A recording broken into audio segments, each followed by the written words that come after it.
A lot of fitness businesses have one traditional way of growing. It's like, let's go and get a member and then let's go and add another member. There's so much money and opportunity right now in your current space with your current clientele before you have to go and do that. We've got a client who has sold two $50,000 programs, $50,000 over 12 months. Why? Because they've got that high touch affluent program. You don't want to get into the mindset of people won't pay for this. Oh yeah, but that's not going to happen in my area. I'm in a lower socioeconomic area. I just don't buy into that, because there's people in these lower socioeconomic areas who still drive really nice cars. They'll just look at, okay, what's most important to me? And if it's important enough, and if you can position it in the right way, sure, people will pay for it. But statistics will also show it is far easier to get your current client spending more than acquiring a new client, because they already trust you. Because most new clients, when they start to get those results, you're giving them an incredible experience, then they trust you more, then you can introduce that conversation about nutrition, their health and fitness. And I can always find an opportunity for them to double what they're making out of their current space by just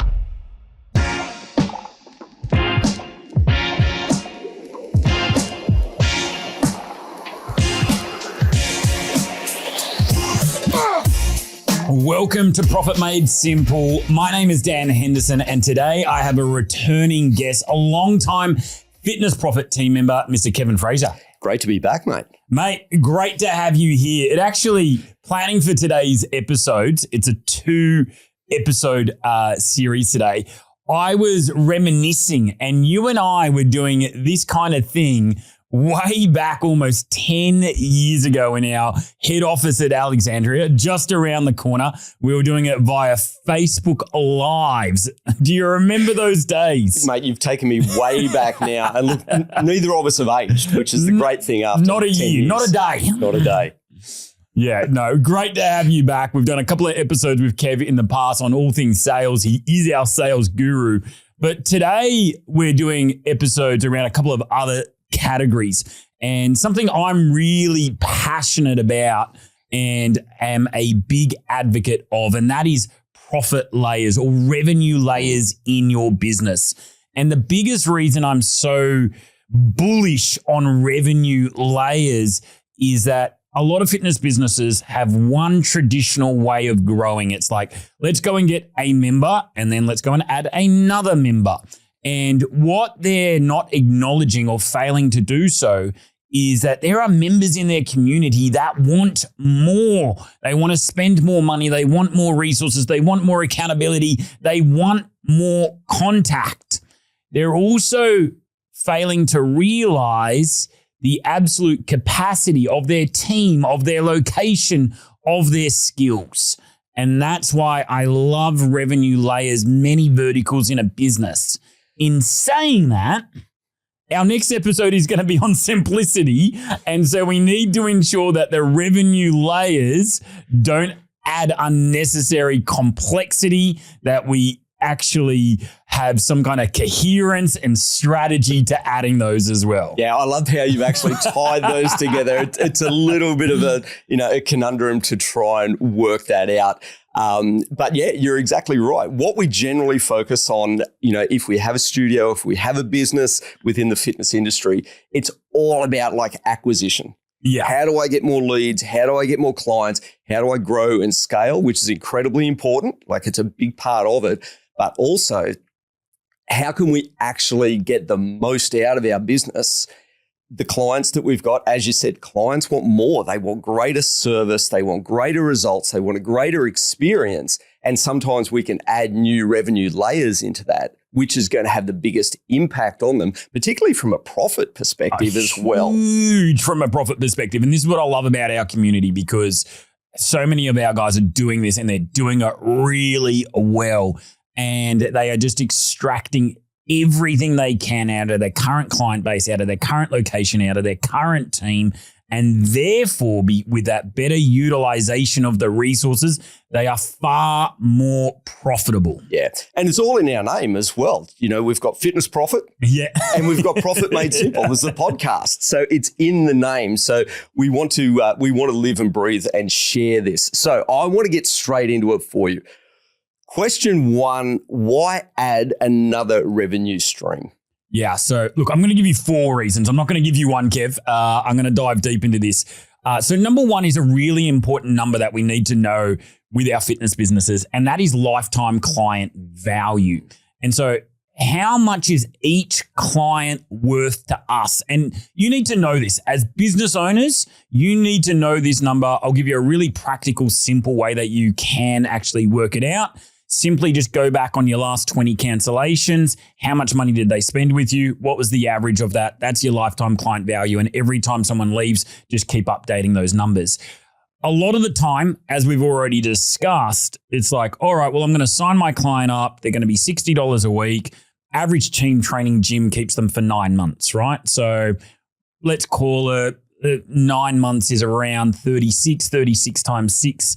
You're looking at about $2,200 is their lifetime client value. Human calculator.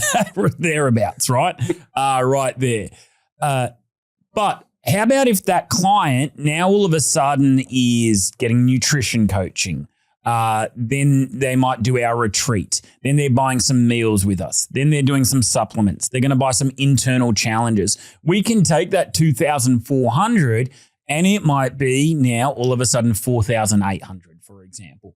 I haven't had to go and get another client, yet that client is now worth double to me.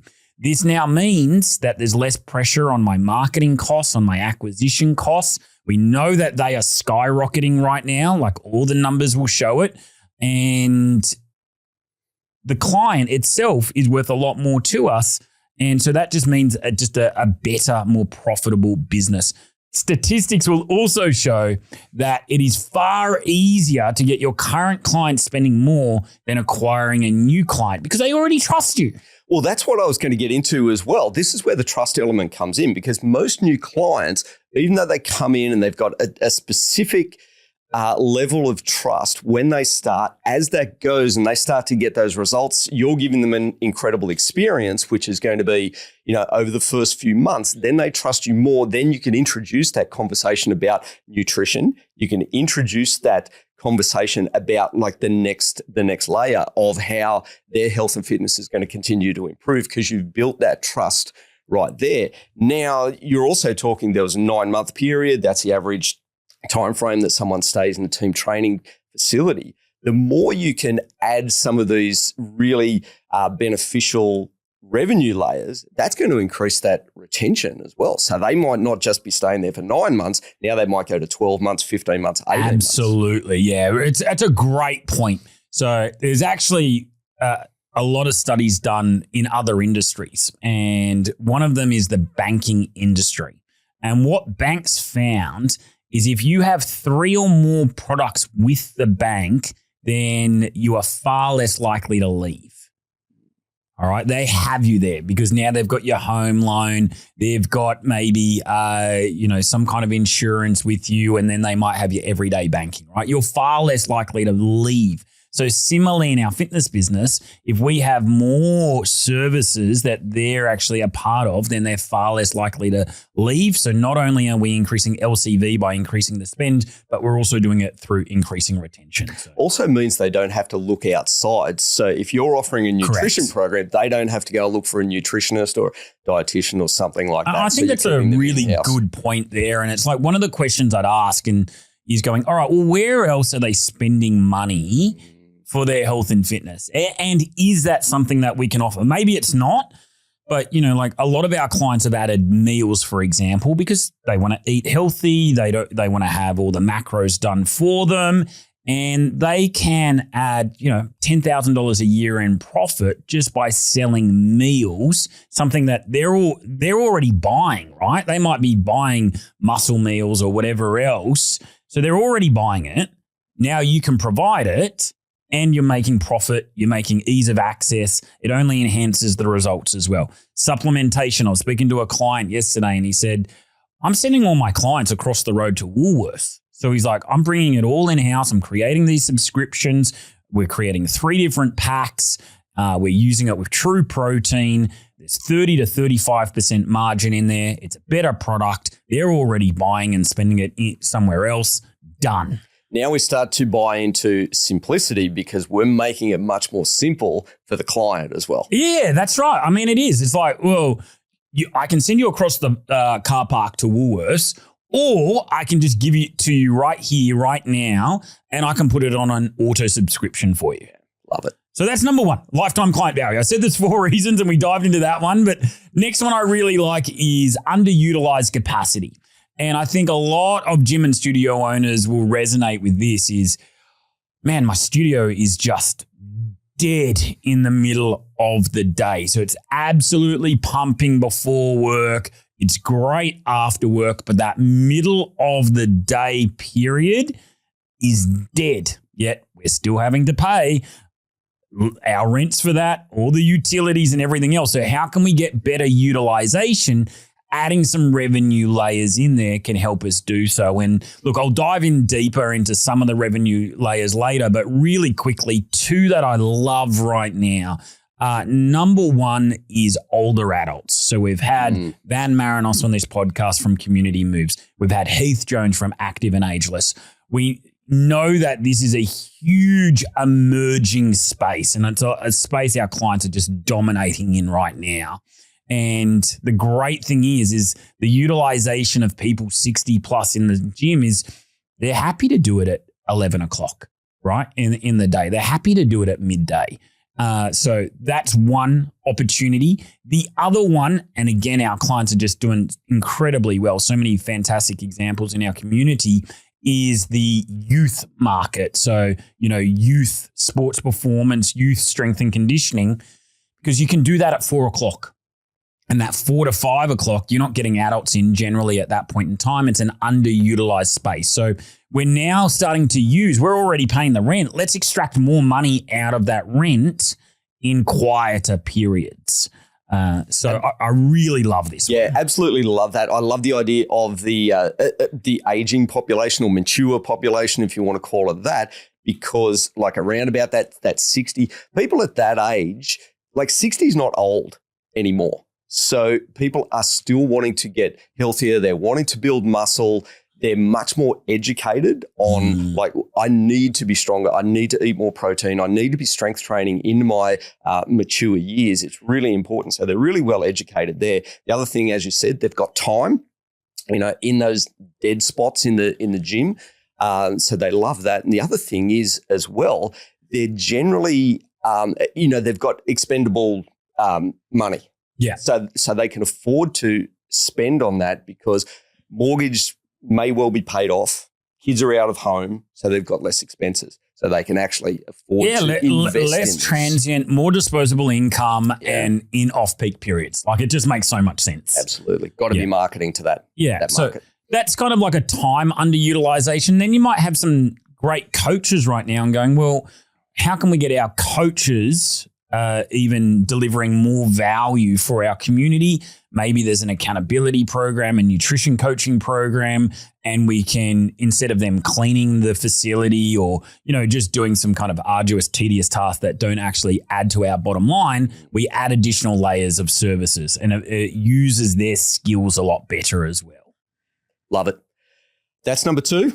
We're on to number 3. Yes. So we get to solve more problems for our clients. And we've discussed this a little bit, but your clients, traditionally, they'll come because they might want to have more energy. They might want to lose some fat. They might want to remove that back pain. And they generally look at exercise being the solution to that. Once they exercise, oh, wait a second, I now want to eat better because I'm starting to get a little stronger, starting to see some differences. That's where the nutrition layer comes in. Maybe there's a social element to it. It's like, oh, I really like this. I want a community. So now there's a retreat element. So we just can solve more problems for the client itself. Beautiful. I think that's fantastic. I love the idea that you brought up like community as well. Over the last few years, there's been a lot of talk about isolation in regards to like mental health and things like that. So community, incredibly important. I know retreats are doing really well. We've got some people in our community who are doing retreats really successfully. Yeah. And I'm glad you brought that up and went a little deeper on it because just not to digress too much, but it really is that social connection, that community part is becoming very much the identity of a gym or a studio. When people go there, they're not purely looking for exercise nutrition. A lot of people are looking for that connection that they are lacking right now. And so we can be the curators and facilitators of that. And it can be a huge part of what we offer. Like one of our clients, Nick Taylor at Park Fitness, for example, he's just doing a wine tour, right? He's got something every month, which is just bringing people together. And he's making profit off the wine tour, but he's also bringing people together. They're hiring a bus. They do a full day. They do a beautiful lunch. And it's the connection that people crave. So now he's got them more sticky. He's got them bringing other people, so referrals. He's making profit off it. And it's just a great example of an additional layer in that social connection space. Absolutely love it. So we've gone through 3 of the big reasons of why we should add another revenue stream. There's one more. Yeah, the last one is just diversification, right? All the eggs aren't in one basket. So for whatever reason, it might be a slower period of the year, we're just adding less clients. All right, well, we've got our clients spending a little bit more money because we've just launched our sports performance program. We've just launched our internal challenge. We've just launched another nutrition coaching intake. So you've just got like investment, right? You don't have all your money in one investment in business. You don't have all your eggs in one single revenue layer. I think that's really, really important. I love the idea of diversification as well, because sometimes, your clients might, go away on holidays for 3 or 4 weeks or things like that. But there might be like another revenue stream which they can continue even when they're not in the gym, whether that is, something like, the nutrition program, for example. They can continue that and continue to pay for that even when they're not in the gym. Yeah, it's a great point. Like we've got a lot of clients that are in very affluent areas. In affluent areas, what do a lot of clientele do? They disappear. European summer. But they're still making revenue because they've got a hybrid element to their service delivery. And it's like, hey, look, nothing we don't cease. We don't stop. I don't see you, but here's how we're going to support you whilst you're, traveling all around Europe, living your best life. Beautiful. I love it. Okay. Absolutely getting fire out of the great man today. Let's move on to another area. Why should we test this before adding anything? And how do we test it before adding? Look, what I love is the idea of testing the market, really more than dipping the toes in, really giving it a good opportunity to succeed without having to make a final commitment. And what I mean by that is, we're gonna do a beta program. Okay, we're gonna do a Strength for Life beta program for the next 10 weeks. Based on the success of the program, then we'll make a determination of whether we continue it or not. Or so it's a little like, say, a podcast. You go, well, I'm going to do a series. And then if it does well, then you do a second series. Same with our revenue layers. Rather than have to go all in, make maybe huge investments, changing timetables, hiring more staff, fitting out different areas, how can we kind of use an Eric Ries kind of lean startup model where I can test it and I can get some real-time feedback. I can then make iterations. I can make determinations on whether this is going to be a mainstay.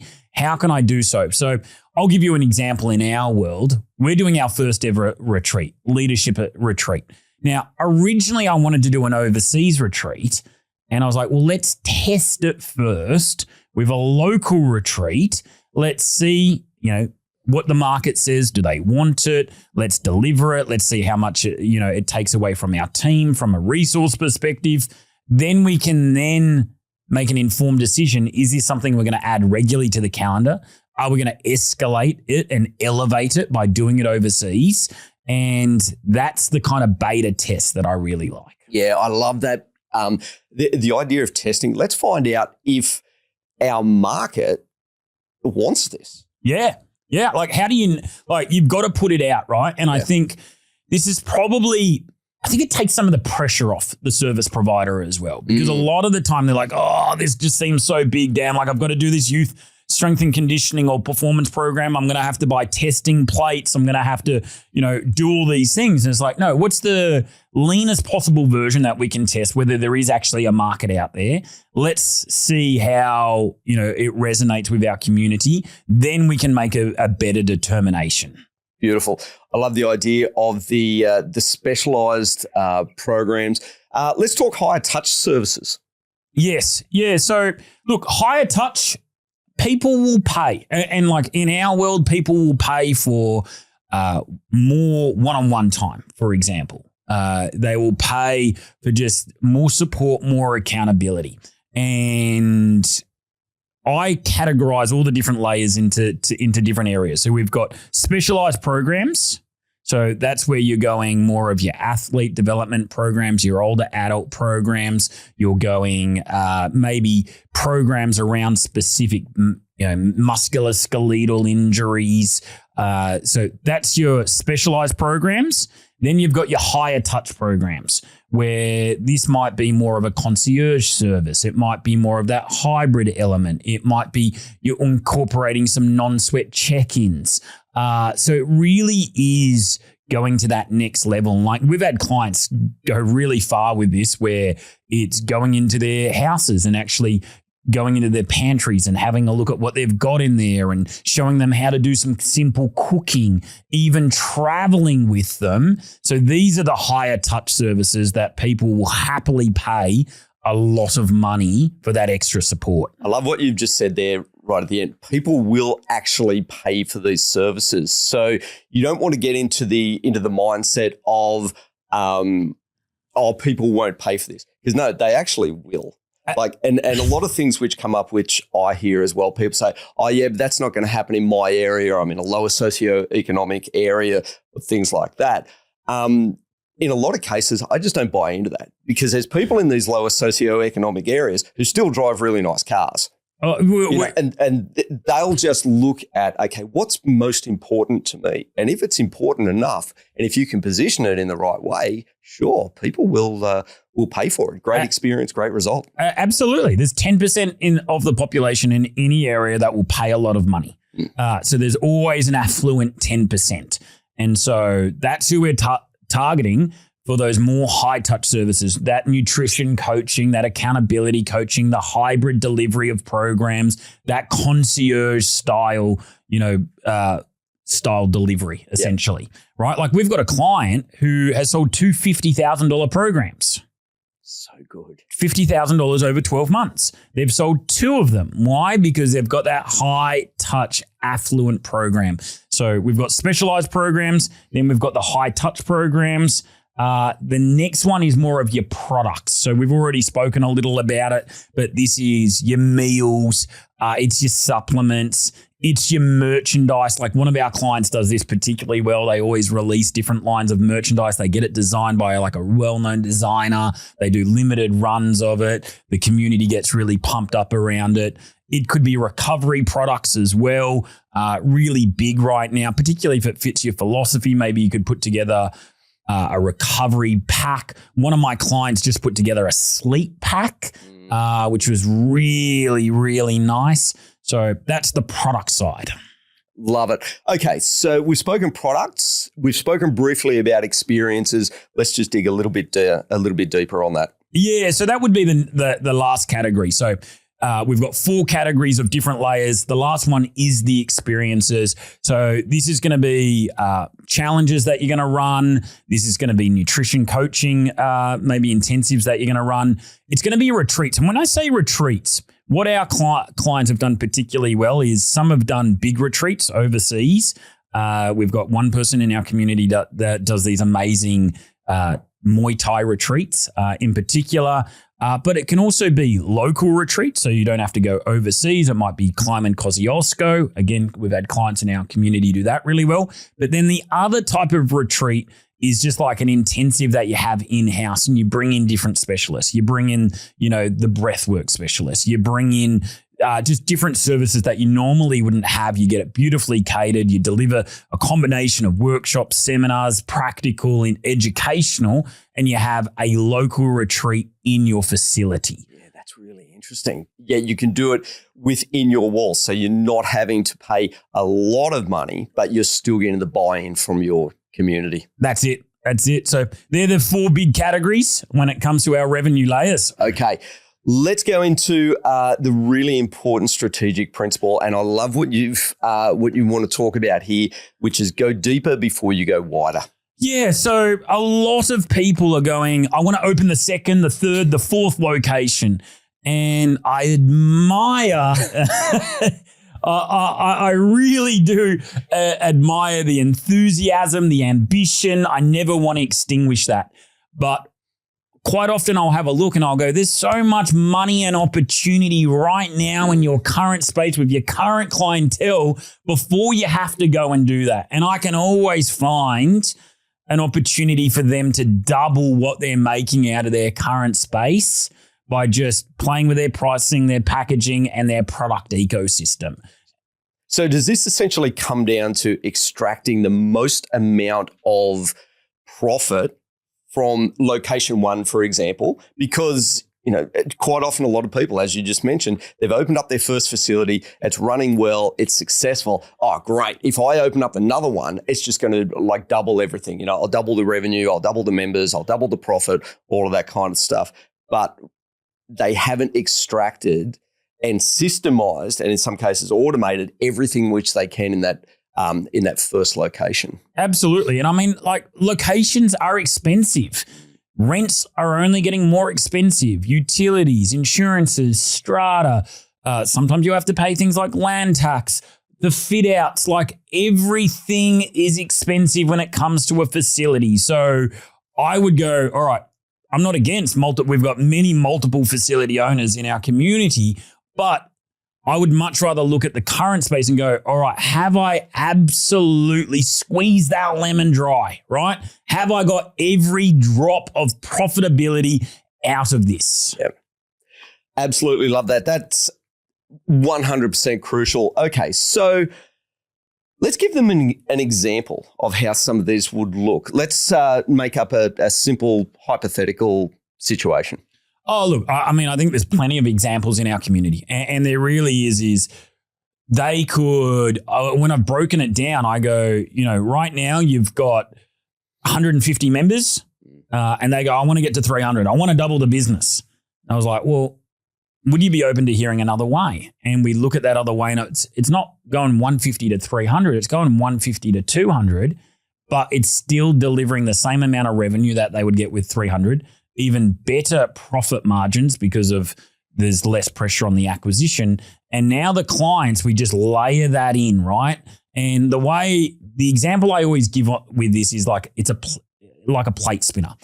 A plate spinner spends a lot of time spinning that plate to get that plate actually spinning on its own. Only when it's spinning on its own can they get the second plate. So we want to stack the layers like the plates. We want to make sure that they're systemized, that they're efficient, they're working well, and they're spinning on their own. So team training might be the hero product. Then we layer in semi-private training. Then we layer in some internal challenges. Then we layer in some meals or supplements, right? And only when they're really profitable, they're systemized, they're seamless, they're efficient. And now all of a sudden, I've got all these plates spinning, and I can make the same profit off 200 members. I love that difference between revenue and profit. That's right. As well. I think this is really, really important because, as you said, when we have these initial kind of conversations, it's like, yep, I'm on 150 members. I need to get to 300 members. Well, that may translate to, I'm doing $500,000 revenue. I want to get to $1 million revenue. Well, there might be another way to get to that $1 million revenue without doubling, the acquisition, if you like. And that's exactly what this conversation is all about. Tell me where people get it wrong.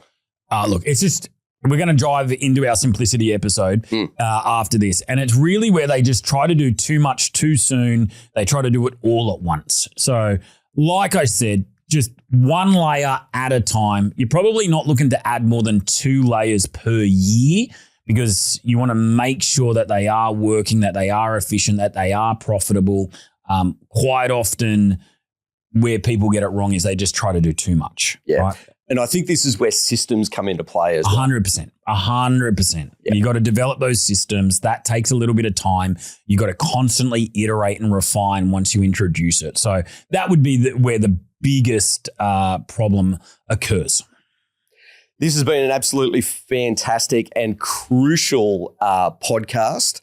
Thanks so much for sharing on this. What are the closing comments on this? Look, closing comments would be, we've named a ton of different things, right? From specialized programs to high ticket programs to products to experiences. Listen to this and identify what's the maybe 2 to 3 that really connect with you. They've got to be in alignment with your brand. They've got to make sure that, they align with your capacity and what you could potentially offer. And then I would test it. I would execute on one of those in 2026, earmark another one for early 2027. And before you know it, you're going to have this beautiful ecosystem, great vertical integration, and just an amazing opportunity to really grow you and your business's profitability. Absolute gold. What I would suggest, go back, watch this episode again multiple times and start implementing. Thank you very much, Kev. Great to see you, mate. If you got value from today's episode, I'd love to hear it. Reach out to me. Nothing warms my heart more than hearing that we delivered some value that transformed your business and therefore your life. Thank you so much.